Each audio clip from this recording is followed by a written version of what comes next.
தைப்பூசம் திருவிழாவின் வரலாறு. தைப்பூசம் என்பது தமிழர்கள் மற்றும் இந்துக்களால் கொண்டாடப்படும் முக்கியமான விழாவாகும். இது தமிழ் மாதமான தை மாதத்தில் பௌர்ணமி நாளில் முழு நிலவு சற்றே பிறகு வரும் புஷ்ய நட்சத்திரத்துடன் கூடிய நாளில் கொண்டாடப்படுகிறது. விழாவின் முக்கியத்துவம். தைப்பூசம் விழா முதன்மையாக முருகப்பெருமானை வழிபடுவதற்காக கொண்டாடப்படுகிறது. இவ்விழா முருகனின் வீரத்தையும் பக்தர்களின் அடைமொழியையும் உணர்த்துகிறது. வரலாறு மற்றும் தொன்மக்கதை புராணக் கதைகளின்படி தெய்வங்கள் சூரபத்மன் என்ற அரக்கனால் துன்புறுத்தப்பட்டனர். அவர்களை காப்பதற்காக பார்வதி தேவியால் முருகனுக்கு ஒரு தெய்வீக வேல், சக்தி ஆயுதம் அளிக்கப்படுகிறது.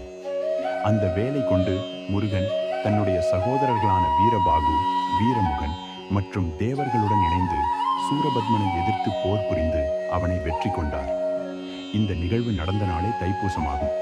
வழிபாட்டு முறைகள். 1. காவடி எடுப்பு. பக்தர்கள் தங்களது நேர்மையான பக்தியை வெளிப்படுத்த தங்கள் வேண்டுதலை நிறைவேற்றவும் காவடி எடுத்து செல்கிறார்கள். 2. முழுக்கடிமை.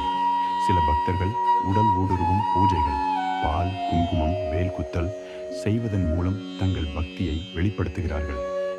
3. திருக்கார்த்திகை தீபம். சிலர் தீபங்கள் ஏற்றி வழிபாடு செய்கிறார்கள்.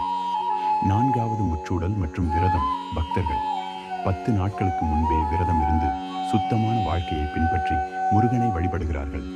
கொண்டாடும் இடங்கள். தைப்பூசம் பெருவிழா பழனி, திருப்பரங்குன்றம், திருச்செந்தூர், குன்றக்குடி, மலேசியா, சிங்கப்பூர், இலங்கை போன்ற இடங்களில் சிறப்பாக நடைபெறுகிறது. மலேசியாவில் உள்ள பத்துமலை கோவில் உலக புகழ்பெற்ற தைப்பூசம் நிகழ்வுகளின் ஒரு பகுதியாகும்.